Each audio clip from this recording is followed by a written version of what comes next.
Negli ultimi mesi sono stato in Ungheria, Turchia, Olanda, Croazia e Finlandia per un totale di circa 4-5 mesi spesi all'estero. E l'ho fatto grazie al Corpo Europeo di Solidarietà, quindi ti consiglio vivamente di guardare tutto il video perché parlerò di cosa è effettivamente il Corpo Europeo di Solidarietà. I don't believe you. With cheese, you crazy. Have you ever tried? Try. No, Try.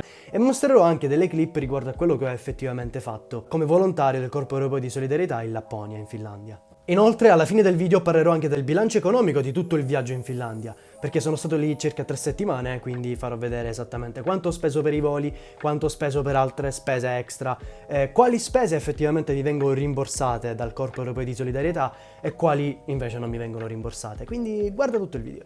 Bene, cos'è effettivamente il Corpo Europeo di Solidarietà? Che per comodità comincerò a chiamarlo ESC, ossia European Solidarity Corps, giusto per fare prima. L'ESC è un'iniziativa dell'Unione Europea che offre ai giovani tra i 18 e i 30 anni opportunità di volontariato nel proprio paese e all'estero. È un ramo del programma Erasmus+, per la quale la Commissione Europea ha stanziato circa 26 miliardi di euro spalmati tra il 2021 ed il 2027 e lo ha fatto con un obiettivo molto preciso. Stimolare l'inclusione sociale, la transizione verde e digitale e la partecipazione attiva dei giovani alla vita democratica.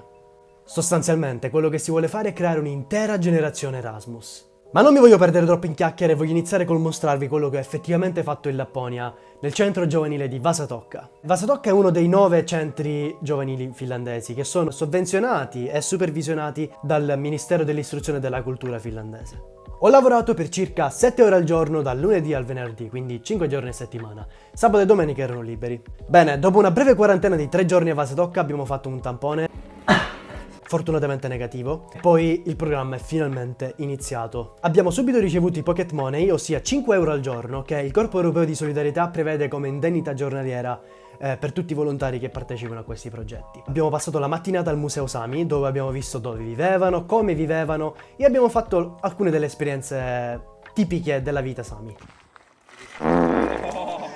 Fallendo miseramente. Tra l'altro, alla fine della visita del museo outdoor siamo stati ovviamente nello shop, volevamo comprare dei souvenir che avevano, dei prezzi, elevati.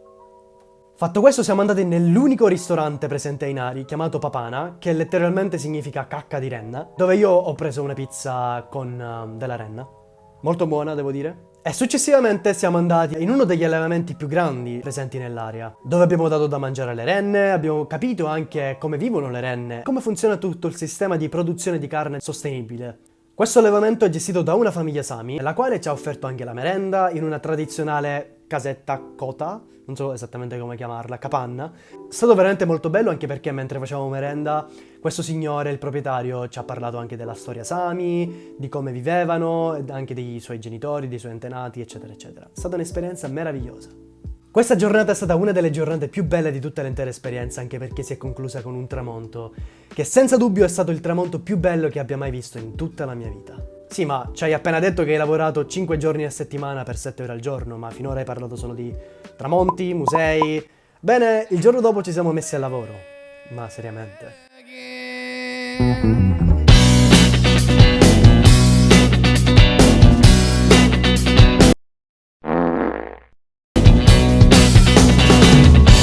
I'm begging you to put your loving hand out, baby. I'm begging.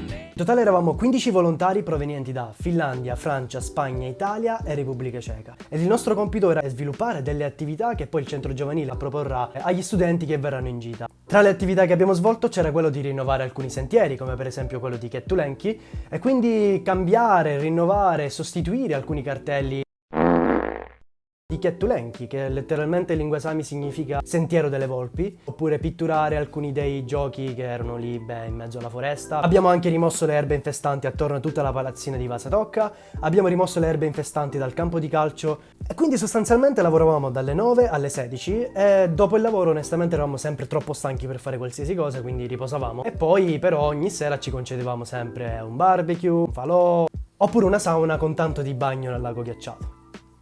Nelle giornate più belle andavamo anche in giro in barca a remi, oppure facevamo kayaking, oppure semplicemente andavamo a pescare per rilassarci. Nel weekend, come detto, eravamo liberi e così io e Matteo, ossia un altro volontario italiano che era con me nel progetto, nonché anche compagno di stanza che saluto, abbiamo deciso di preparare una carbonara per praticamente tutti quelli che non fossero vegani.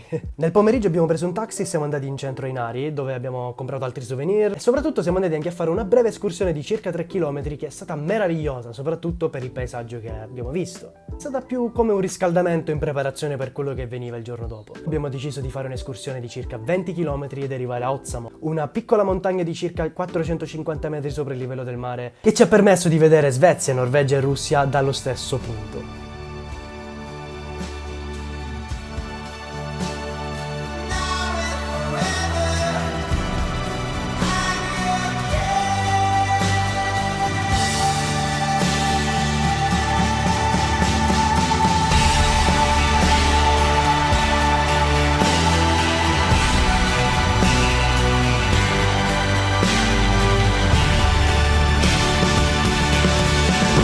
Ce l'abbiamo fatta!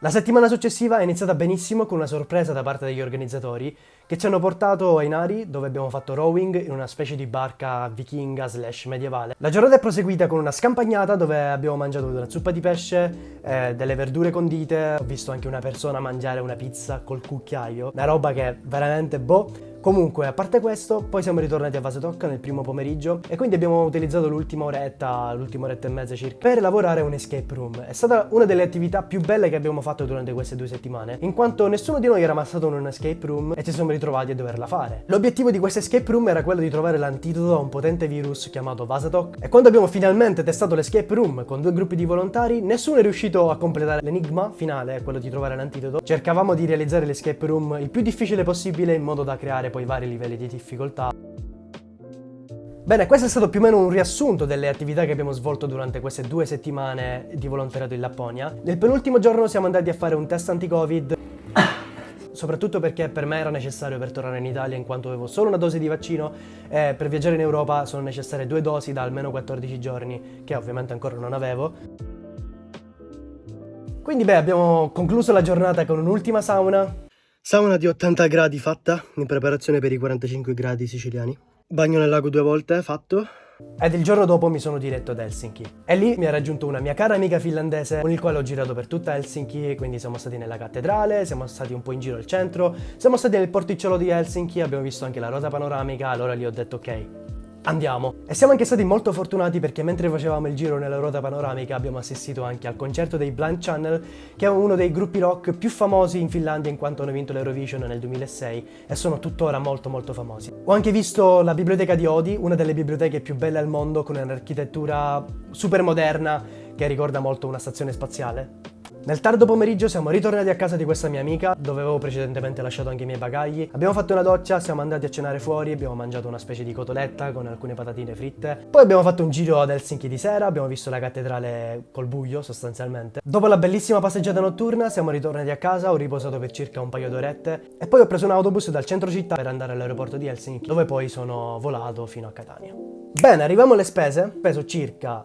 650 euro di voli, 50 euro di tampone PCR, 60 euro di tampone antigenico, 30 euro di taxi. Insomma, più o meno mi verranno rimborsati circa 800 euro.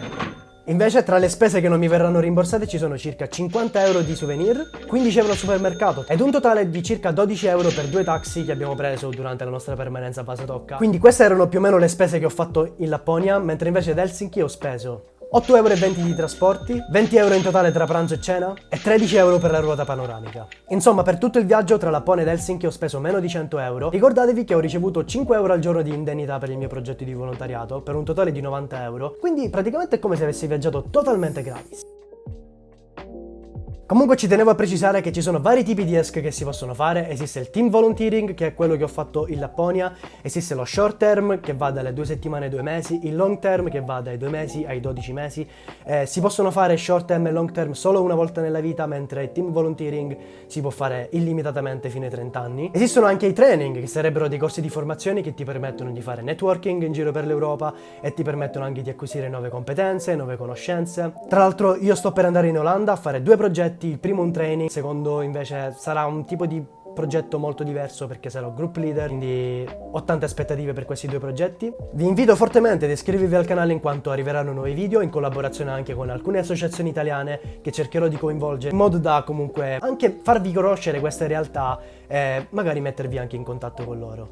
Oltretutto arriveranno anche nuovi video dall'Olanda dove appunto parlerò dei training, delle esperienze che farò in Olanda e anche della mia prima esperienza da group leader dove effettivamente coordinerò un gruppo di circa 16 volontari e mi piacerebbe anche fare dei resoconti di tutte queste esperienze appunto su questo canale YouTube. Quindi spero che questo video vi sia piaciuto, vi rinnovo l'invito ad iscrivervi al canale, lasciate un bel mi piace se il video vi è piaciuto, soprattutto commentate, fatemi sapere di cosa ne pensate riguardo il Corpo Europeo di Solidarietà, l'esperienza che ho fatto in Lapponia. Se avete delle domande potete anche cercarmi su Instagram in direct. Oltretutto su Instagram ogni tanto condivido delle call appunto di progetti in giro per l'Europa. In ultimo, se non l'aveste ancora fatto, vi invito a recuperarvi 2 precedenti video, Viaggiare ai confini del mondo e perché pubblicherò 1000 video su YouTube, che rappresentano anche un po' il vero nocciolo di questo canale.